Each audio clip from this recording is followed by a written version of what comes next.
The Air Corps keeps getting them so young and innocent. Here's the checklist, sir. Take a look, Jim. Since you're going to be a B-26 pilot, that's your Bible. As far as you're concerned, life begins with the checklist.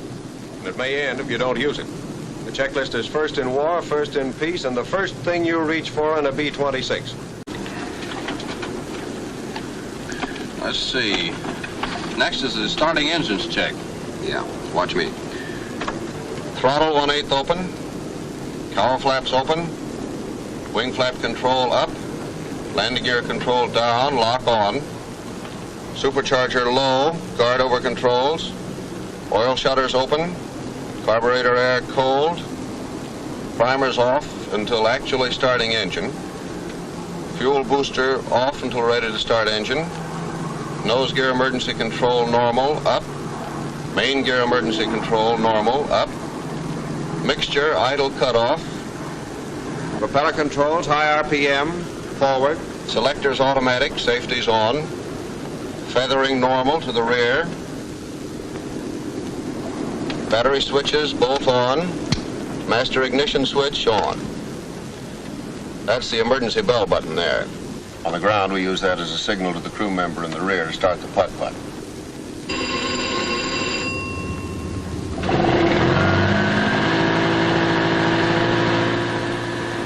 By cutting your battery switches for an instant and looking at your landing gear position indicators, you can tell if your putt-putt is putting out juice.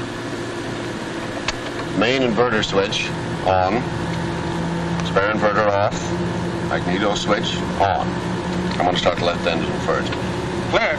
Clear. Here's how we get them started, Jim.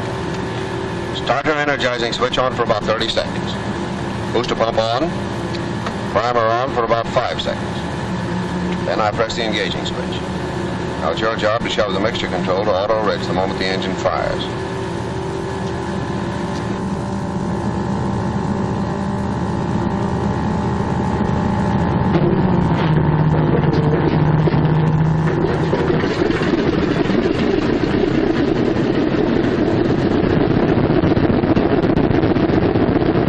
Auto rich it is. As soon as the engine's running, throttle back to between 800 and 1,000 RPM till it's warmed up. You'll notice your oil pressure goes up to around 200 pounds. If you don't get the oil pressure within 15 seconds, stop the engine and investigate.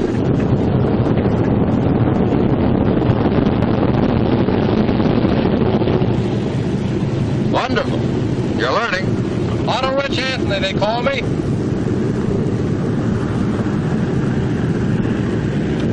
Okay, now you can turn your boosters off.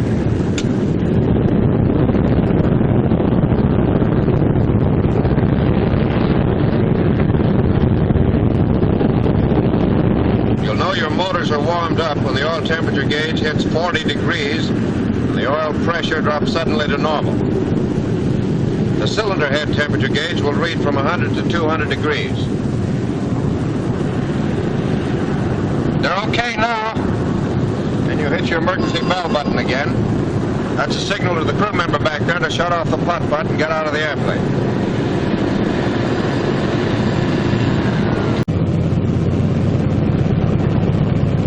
We don't turn on the radio till we're ready to taxi out. It's the co-pilot's duty to handle radio conversation. Tower from 7645, about south end of ramp, ready to taxi out for takeoff. Go ahead. 7645 from the tower. Clear to taxi to the north end of the north-south taxi strip and stand by for takeoff. Go ahead. 7645, roger. Ready to go, Corporal? Okay, sir.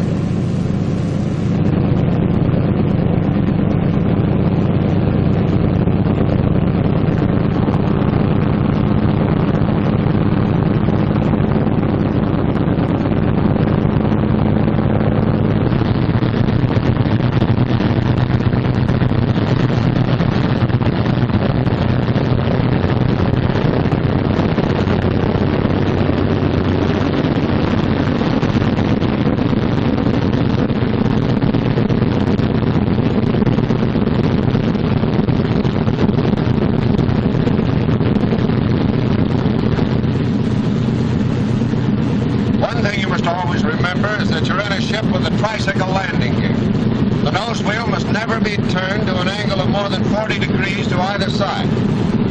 Did you see that red sign on the nose wheel when you inspected the well? Yes, I did, Dick. You'll notice it's easy to taxi the ship, and there's no need for taxiing fast. In making a turn, always keep the inside gear rolling. Never bring it to a complete stop, as is often done in airplanes with conventional gear.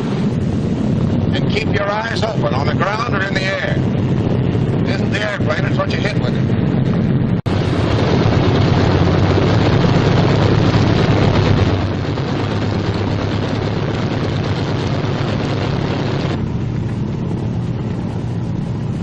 When you park, always make certain that your nose wheel is straight ahead. Otherwise, running up your separate engines, the airplane has a tendency to turn in the direction in which the nose wheel is cocked. The thrust from one of the engines might damage the nose wheel assembly. Corporal Smith is checking now to see if the nose wheel is straight. I get you, Captain. Next is the engine run-up and prop check, one engine at a time. Push it up till it's doing 2,000 RPM. Different engines have slightly different manifold pressure readings.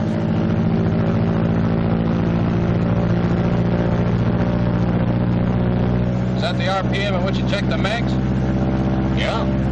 Look at your checklist. That's first. I'm sorry.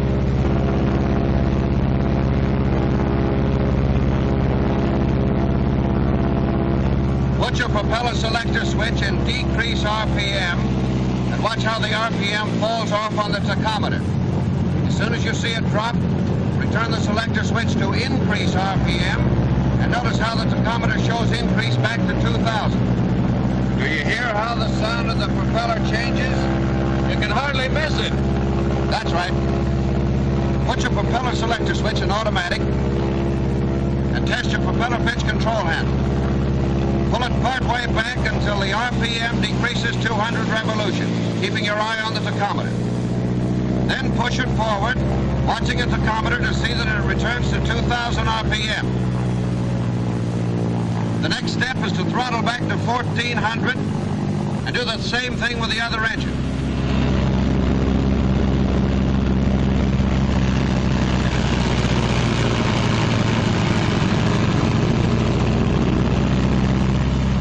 Now you run your engines up together to about 1,800. At the same time, checking your manifold pressure against the RPM. Be sure that both engines are putting out approximately the same power.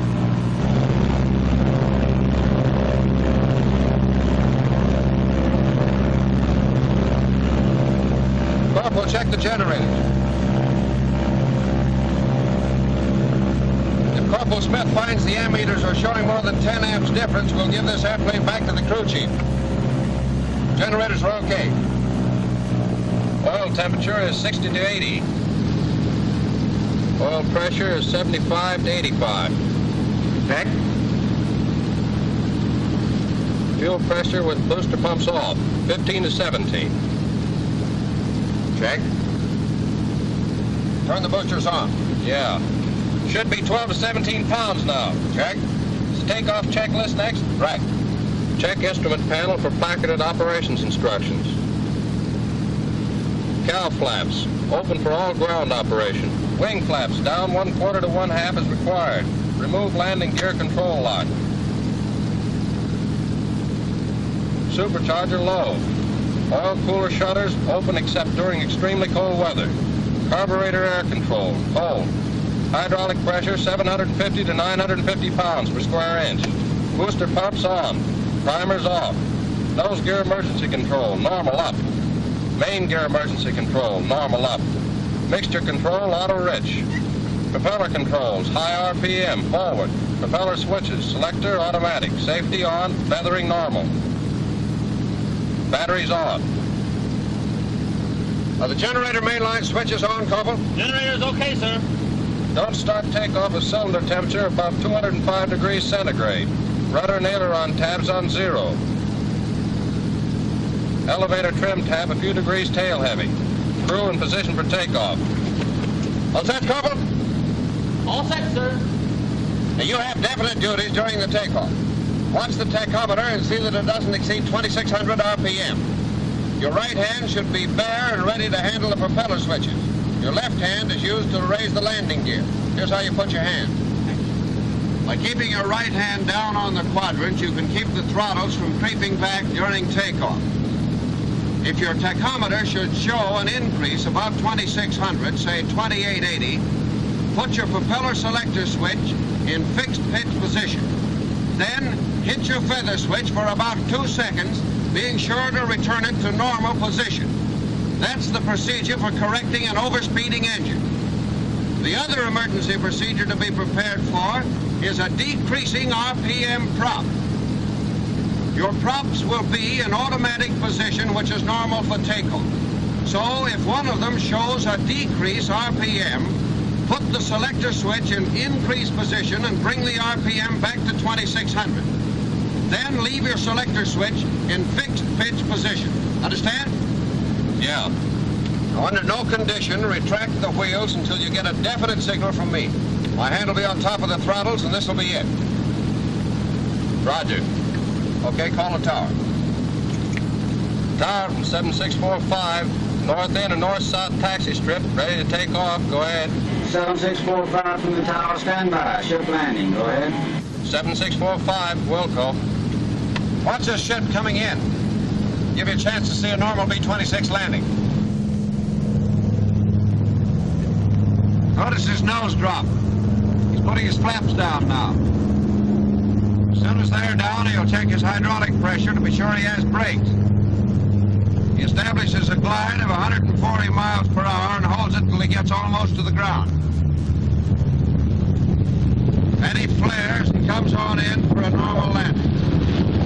See how he holds his nose wheel high and lets it down easy before he loses airspeed control. Then he applies his brakes gradually and turns off the runway. Get the idea? I think so. Shall I call the tower? Yeah. Tower from 7645. Is it clear to take off? Go ahead. 7645 from the tower, you're clear to take off to the south on runway 14. Go ahead. 7645. Roger. I'm going to take off with 44 inches manifold pressure and 2600 RPM. That's minimum. But if you need it, the manifold pressure can be pushed up to the red mark at 49 inches on this particular model.